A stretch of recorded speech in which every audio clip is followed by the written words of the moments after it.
Hello and welcome to tonight's edition of the Evening Review. My name is Toiwan Jabela, your host for tonight. Let's quickly look at the front page of today's Namibian Sun.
In this segment tonight, I'm joined by Dimbulukeni Nauyoma. He's one of the activists of the Affirmative Repositioning movement. Welcome to the show, sir. No, thank you very much, Taiwo. Yeah, but let's talk about, everybody's talking about their industries and their activities being affected because of this lockdown in the country. How is activism in general been affected by this? Well, I think COVID-19 has just given us another boost in the activism world, because I don't think we're affected in any other way. Because we are now at the forefront. Perhaps we are not just in the streets, but we're at the forefront of ensuring that those that are supposed to be receiving the government grants, holding government accountable, and also making sure that constituency level people are actually getting what they ought to get. And we are also hard at work mobilizing society as well as business people to look at it from a different eye. I mean, there is a business guy I spoke to about 2 days ago, and he's saying, but look, what's the point of me giving my money into the disaster account when I know that there are other sharks waiting to harvest and eat this money? So the pleasure it gives me is to twist his head and say, look, there are better means for you to give back to society, but you can go to those food shops, buy enough food, even if it's affordable for 5 households during this period. It is something. I mean, we have hairdressers who highly dependent on the income and are unable to get this money. I can tell you now, MTC donated food to 5 constituencies. They are still lying in the storerooms of constituency offices, and people are not accessing this. There are people who are genuinely giving, but there are people who are holding because of the bureaucracy. I don't understand what state of emergency means, because I thought it meant that the whole bureaucratic system, we put it aside and we say, we do everything necessary to save a life that is impacted by COVID-19. Sure. Tell me about, do you feel vindicated in some way as AR? The fact that you've been sort of from the activist point of view, you've been at the forefront of advocating for better housing. And now we are told that people are, in informal settlements in particular, are cramped into spaces. They cannot.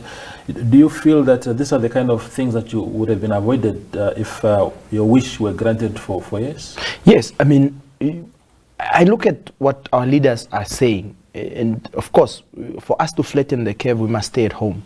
Now, there's a difference between you having a corrugated iron sheet, which we call a home. In other words, it's translated into a microwave. Now, the scenario that I'm about to paint is that when you have a gas stove, not the gas stove, the one you buy in game, but your ordinary one, that is the small one where you pour paraffin in and then you light it up to cook. And it's at 8 in the morning and you are cooking breakfast and you are 5 in a household. I can guarantee you, between the heat of the paraffin and the heat of the sun, 3 of you would have to go out already. So when you are telling somebody to stay home, that is the scenario that somebody is painted with.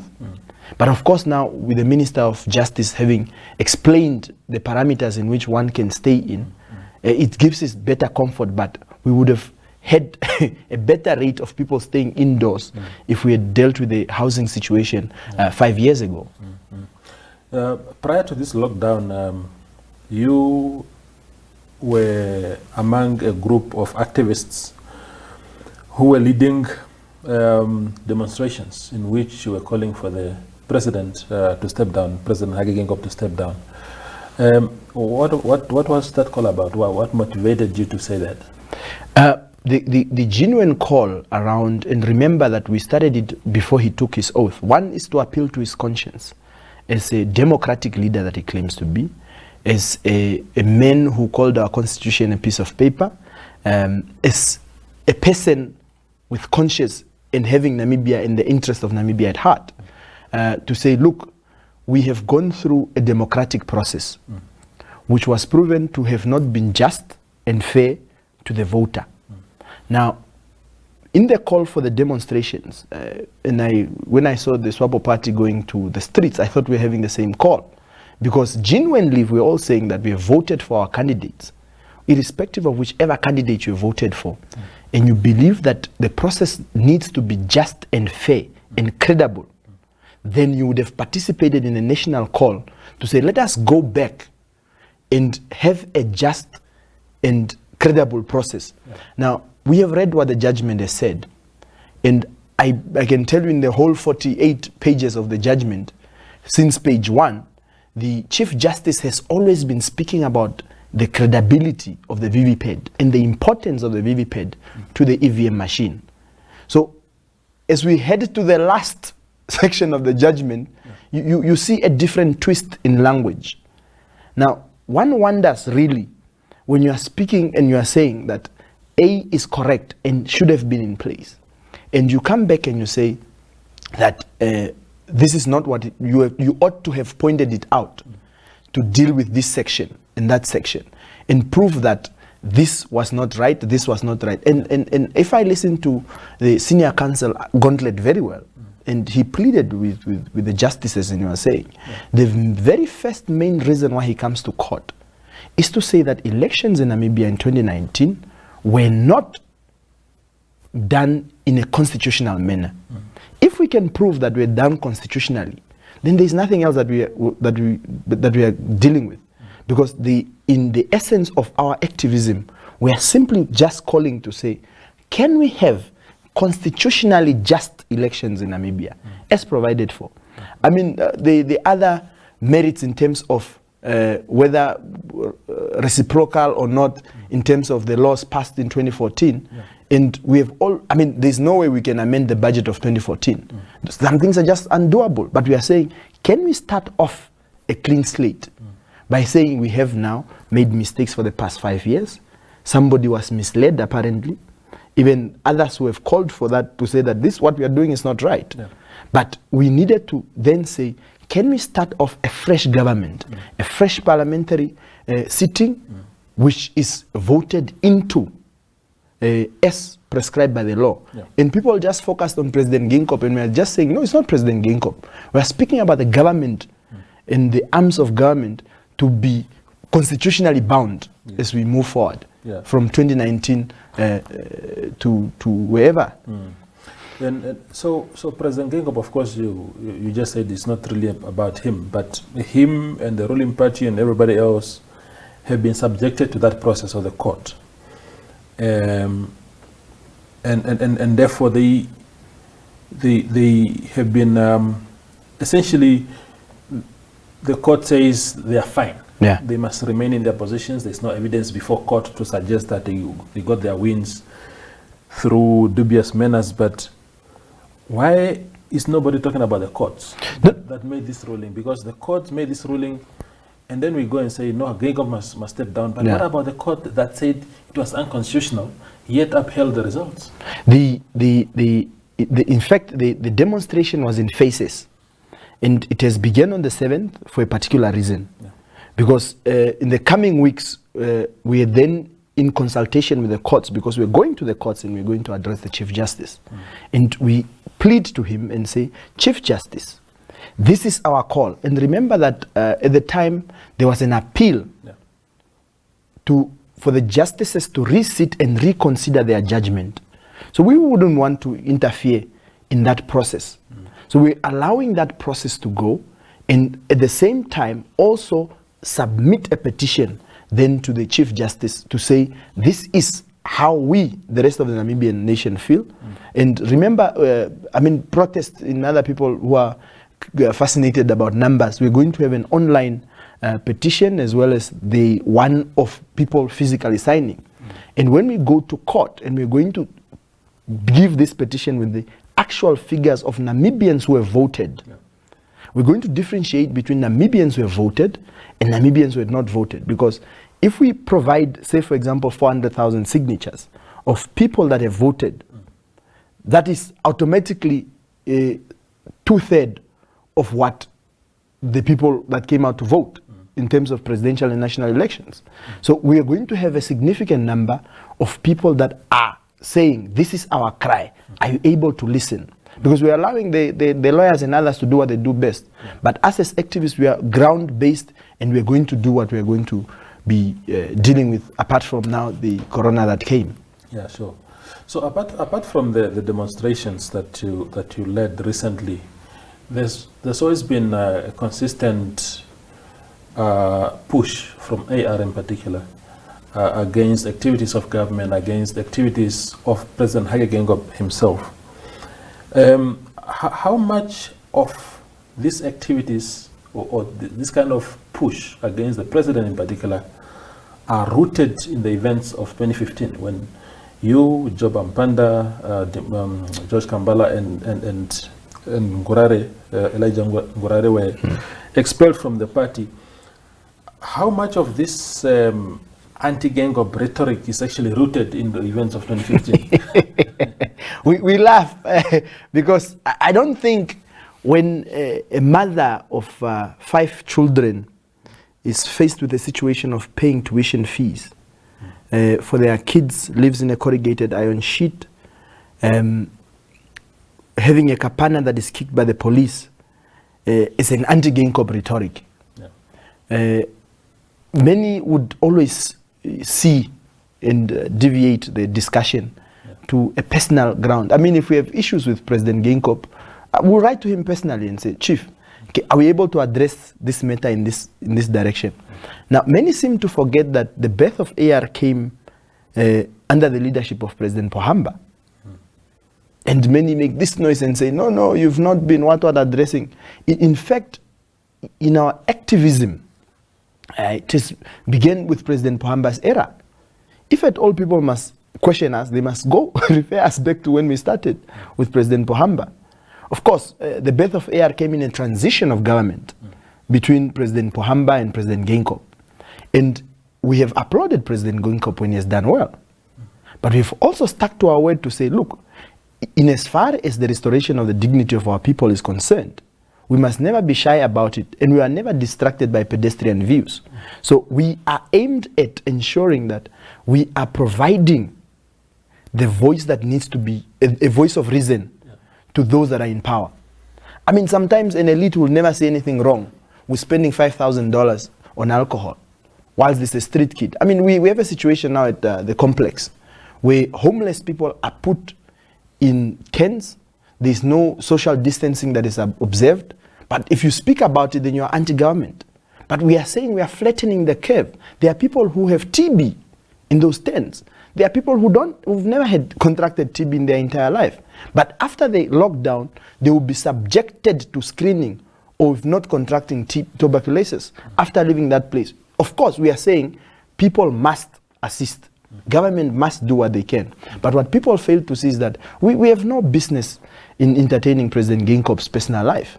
We never speak about the amount of children he has, or the amount of cars he has, or his brokenness or his richness, because we are not interested. Yeah. But when we speak about the 8.1 billion that is given as a stimulus package, we are addressing taxpayers' money, because we are part of the contributors to that money.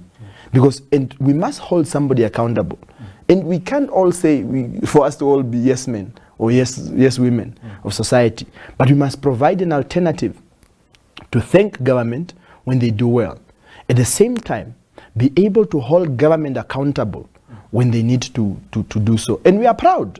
Many of our suggestions, we see them on policy level, and they are being implemented, whether they say it's through you or not through you. And that's not our business. Yeah. If we are able to provide housing to Namibians, and we are able to dignify them, we'll sleep happily at home.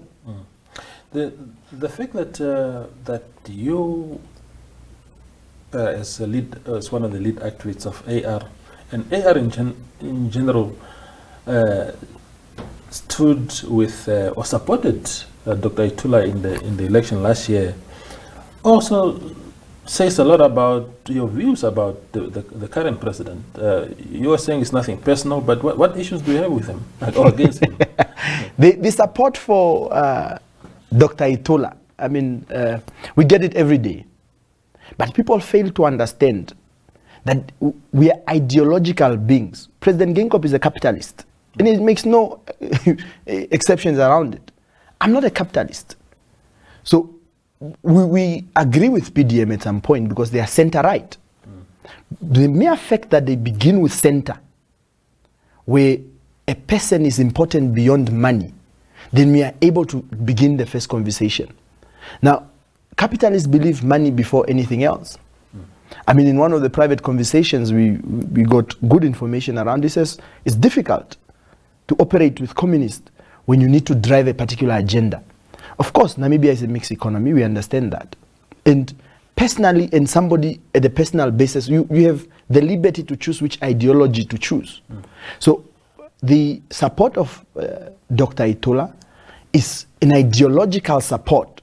If you look at Dr. Itula's manifesto, you look at AR ideologies and AR policies, you'll be able to see that there is synergy. Yeah. And it's on that basis that we said, we support your candidacy. It could have been anybody else. It didn't have to be Dr. Itula. Look, if SWAPO's manifesto perhaps came and says it ought to deal with this and this and this. And remember, with SWAPO, you are able to reference and say, on this date, this meeting took place. What happened? On this date, you have promised the people of Namibia this. What happened? So you are able then to reason and say, but why should you continue trusting the same person who have continuously disappointed you and not have the same ideological purpose and drive in terms of achieving the ultimate goal, which is the restoration of the dignity of the people. Now, activism, a very, very powerful tool to change society. But, you know, maybe you are one of the few exceptions in AR who's come across as a person of great respect. You air your views, but even if they are strong, it's still within parameters of normal conversations. But within your organization, within your movement, there are people who also come out and really degrade people. They would say, I see on Twitter there, for example, it's shocking some of the language, the kind of language that get used. So I am wondering, as a lead and co-founder of the movement, what kind of conversations do you have with your activists to say, yes, be vigorous, be aggressive in your push, but the tone has to be correct? Of course. Respectful. You see, we have different activists from different backgrounds. And there are these particular activists that are used to send a particular message to a particular constituency. Now, if you are going to transform, why is it that the police is unable to transform and speak to criminals when they find them and they call you to speak to them? It's because the language that the police is using, they are unable to articulate and relate to the guy on the street who is purported to be a criminal. Yeah. Why is it that you are called to mitigate issues of health workers when you have no interest in the health profession or you have no knowledge and experience? But you send activists who are able to communicate in that particular language that they understand. So there are particular people that deserves a particular response, and they get that package, and some of them get offended. But you see, the crisis that we are facing in the country is that when somebody insults you, I insult you now, I will not feel it because in vernacular they say oningwa or ehudunai edulifoningi, because it doesn't bite anything off me, because you are the one that is affected. But return the same message, just the same. You have not changed anything. Yeah. And you see the utterances that come. So sometimes I look at these things and I say, because as an activist, I get to understand where the activist is at a particular point in time, and perhaps because I have background knowledge, and it will not be privileged to everybody to know that. But what we are saying is that we believe activists understand the scope, and we have these regular meetings. I mean, we just concluded one of the consultative meetings in Windhoek just before the lockdown, and we were speaking to a content and character of an activist. And the content and character of an activist should dictate that at any point in time, when your moral compass has lost you, you are called to order. There is no action that is justifiable in the context of the affirmative repositioning movement, which is not reprimandable. We reprimand the activists when they've gone beyond the lines of activism, because it has a lifelong effect on the sustainability of the movement. And I mean, there's questions why you're not transforming it to a political party. Those are the reasons why we are saying, when we have access to transform society, because society is tired of political movements and political parties, they find comfort in an organization that caters and cares for their need and is able to address them without even being in any office, governmental office. But they sit in a position of influence to change and shape society. So that is why the affirmative repositioning movement shall remain as it is, to ensure that we cater for the needs of our people. Because when you get a call at 2 in the morning from a woman crying or a man crying, you must know that this person has had the opportunity to think who they must call during the day. And you being one of those people, you mean a lot to that person, and they have hope. You know, sometimes you just get even labor issues when you have no labor knowledge. And you listen and you listen and you listen. And the man tells you, between feeding my family and dying, I think my employer has put me at a position where I must just end my life. What would be your first reaction? What would you do? You have no money, you have zero balance in your account. You are unable to provide this man work. But you take it upon yourself to ensure that you give this man hope to feed his family and not end his life, and see the importance of living, and also making sure that we engage the employer in that manner. Indeed. There were a lot of collaborations, collaborative activities between AR and government. You went to State House some years ago and came out with big announcements about mass clearing of land and so forth. We didn't really see fruition of some of these activities. Which party is to blame here? Well, you see, the crisis that we are facing in terms of government perspective, government lacks, government bureaucracy hides government's achievements. There's a whole lot of good things that government is doing, but their inability to communicate to the people leaves a vacuum for people to believe and trust what government is doing. So in terms of the massive urban land servicing program, we have taken a personal responsibility to be at the forefront of informing the nation in terms of progresses. And when we sat in those committees, we were telling them, because exactly we know the message we are communicating to the community that we serve, and their expectations. But to government employees and some, I mean, we honestly think that President Geingob is an honest man, and he's a fair man who wanted to see things working. But his people around him and his administration are the ones that are letting him down. And we went back to him on the 11th of April to address this particular manner. But after that meeting, things never changed. And it now left us with them thinking that, but we thought he's an honest man. Could it be that it's true, or could it be that it's not? So it's only him to tell us. But when we left some of those committees, we left when we have up-to-date service close to 5,000, 6,000 plots in Oshakati. having serviced, and this information is readily available with tongue cancer, but government will not speak about these things. Our disappointment is within Korea-Hub Extension 4. Nothing is happening until today. There's a new extension that is in Warfish Bay as part of collaborative efforts of Massive Urban Land Servicing Program. There are many others that are happening. There's some way in Hobabes and others. But these things are happening. The problem is that people are not communicating. But I can guarantee you that since October 2016-17, when we left, there has never been meetings. We are engaging the officials that were part of those committees, and they are saying, you guys left a bigger burden on us. Yeah. Because you had the drive, you had the ideology.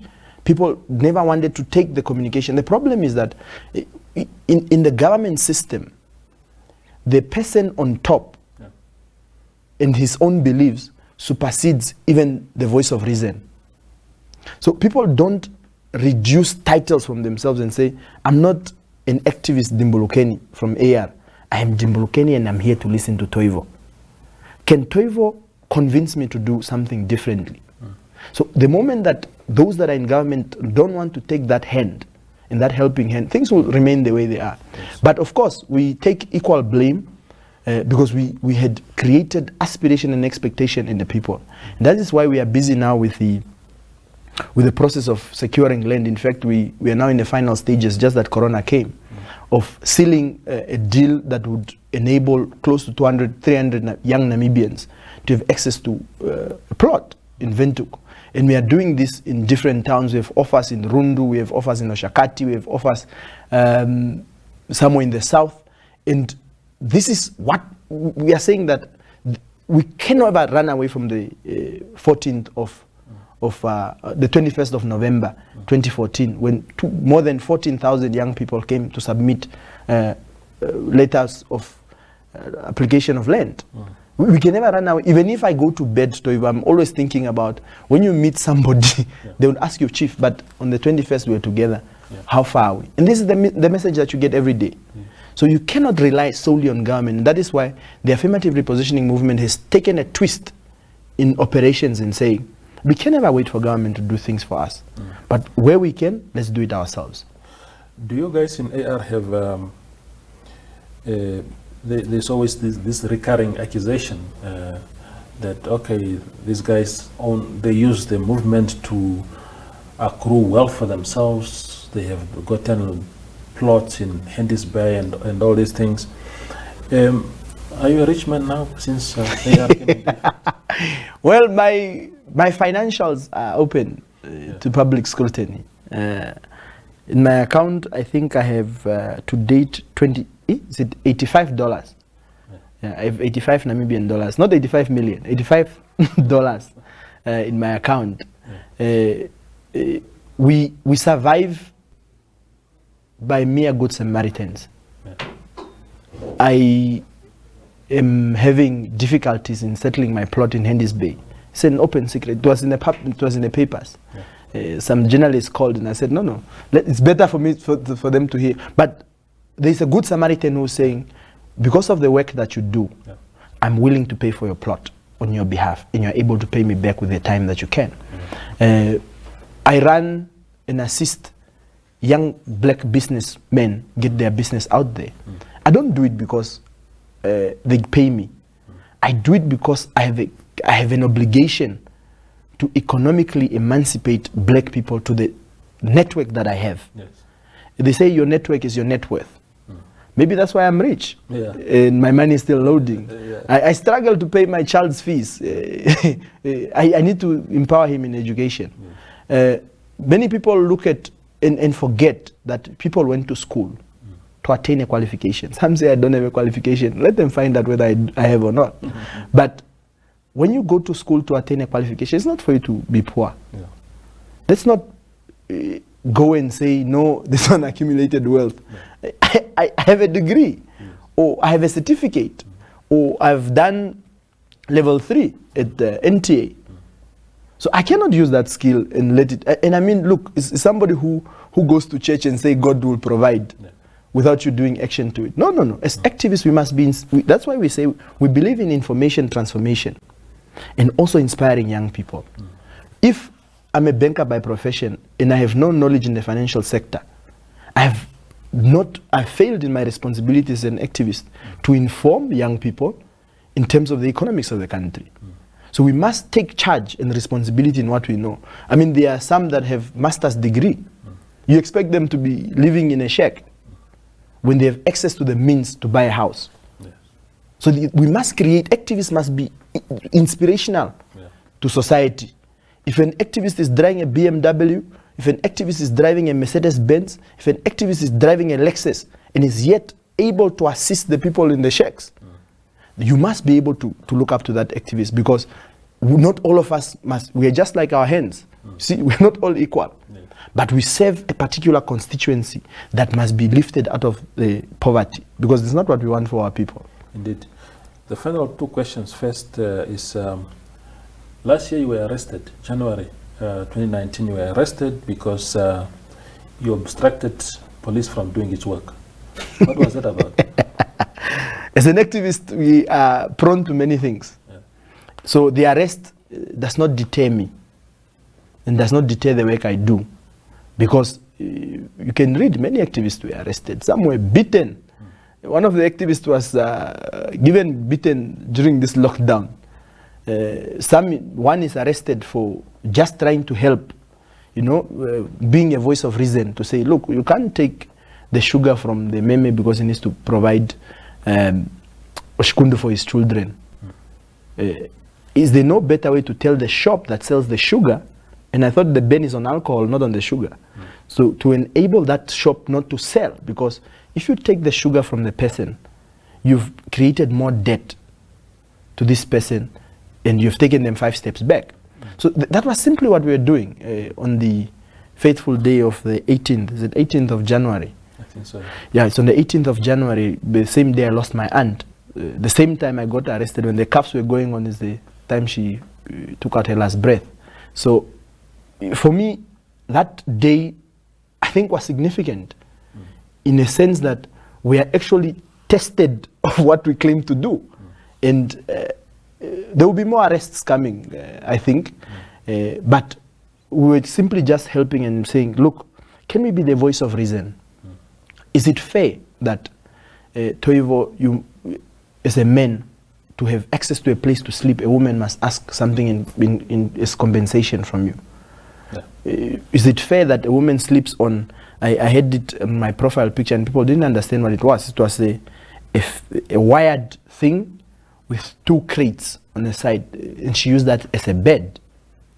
So in a free and independent Namibia, 30 years after independence, can we say that really we are doing justice to the people when people sleep like that? I understand. Let me wrap up by asking, just you were also injured. What happened? How did you fight police officers? What was that about? You were even in hospital. Yeah. The court has to order that you be taken to hospital. The crisis was that, I mean, when I got into the police van, I didn't know. Only when I came out, I was told there's a particular way that you sit, because there's a particular way that police officers drive. Whether it's to teach me a lesson or whatever the case is, I didn't know. So I was handcuffed behind my back and the guys were driving. I mean, we must ask, I hear the same almost happened to Saki and Esau. So we must ask them when they come out of the experience behind the police van. We are comrades now. We will know that experience. Yeah. So, and I mean, I just didn't understand what was happening. So, in the process, I hit my shoulder blade in the steels in the back of the van. So it was up and down. So I was thinking, my little brother was driving behind. So when I came out, because I didn't understand, I was just smiling to these guys. I was thinking, what did I do? So, but I mean, I endured a lot of pain, and it's one of those things that I enjoyed, actually. Okay. So, and it's fun. Wouldn't mind getting arrested again. Dimbulukeni Nauyoma, thank you very much for joining us today. No, thank you very much, Tebo. I appreciate it. Yeah. That was Dimbulukeni Nauyoma. He is one of the co-founders of the Affirmative Repositioning movement, speaking to us about his work as an activist. And any other thing that you had tonight on the show? that ends the show here, and good night.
O COVID-19 oshikena.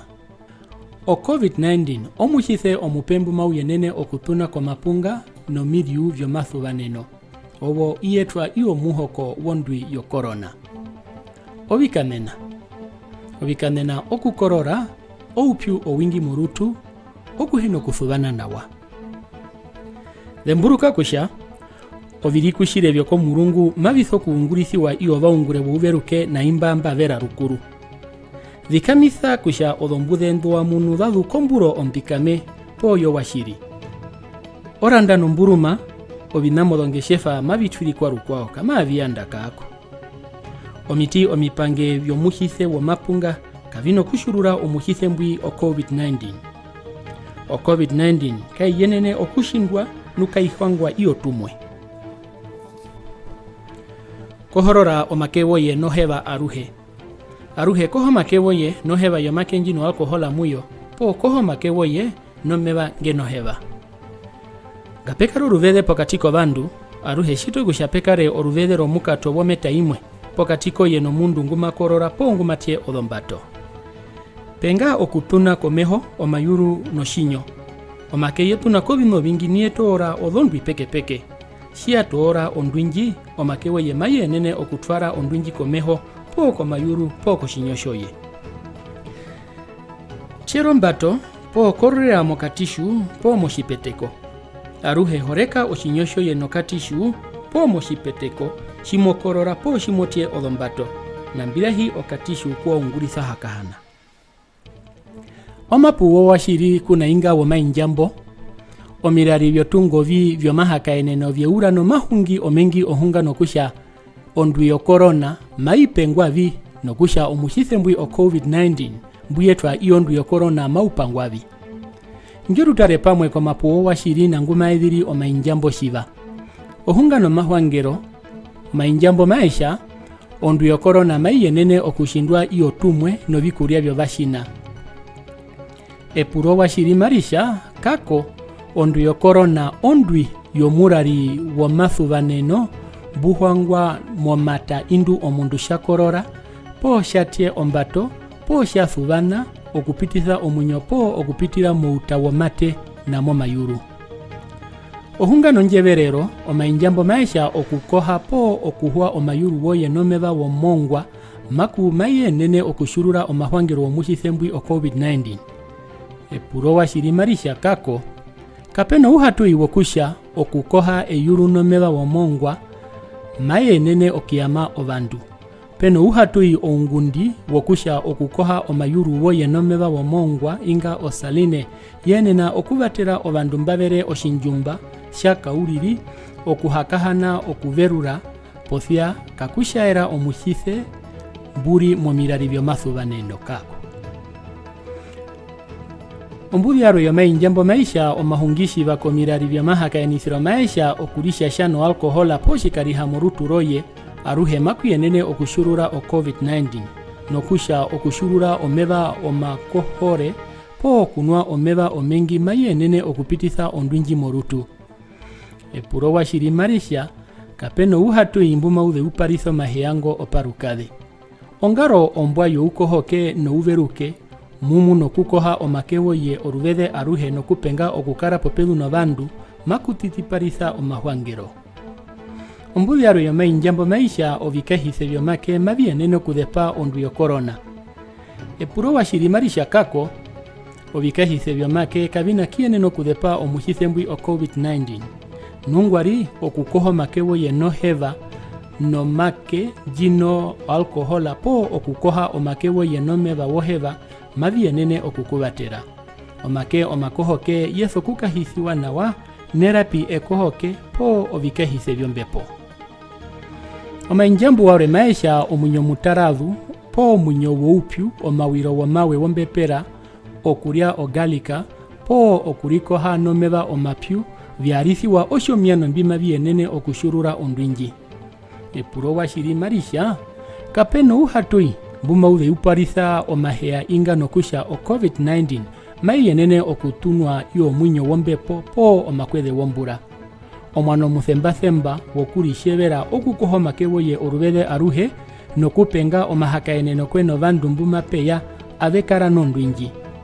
Mwanombwi mwenene okuithapo odondwi nduma peya avekara komakewoi nu openge okuhwanga iyo kurituna komeho oshinyo nganduko mayuru. Omainjambu waure maisha ufokudara o shiriku shiresho komurungu oruvede aruhe shuri penjeno njuo yoye.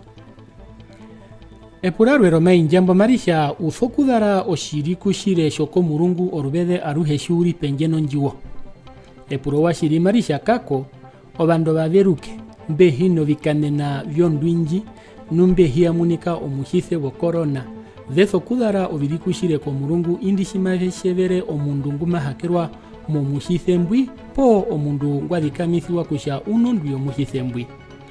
Ovirikushire vyo komurungu mabieneno kuungura indu shimokorora po shimotie ombato nobe pumoso kukara kobe omuni nowina vitho kuungurisiwa puno makohero wamake nodhongaro dharo edonjeverero youveruke.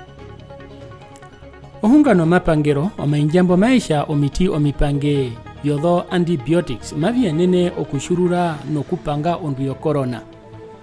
Owashiri mausha omitimbi odho antibiotics kaviruitha odhondwido mishise nungwari viruitha oupuka ounamishise. Omitimbio kama vishurura po kama vikupanga onduyo corona.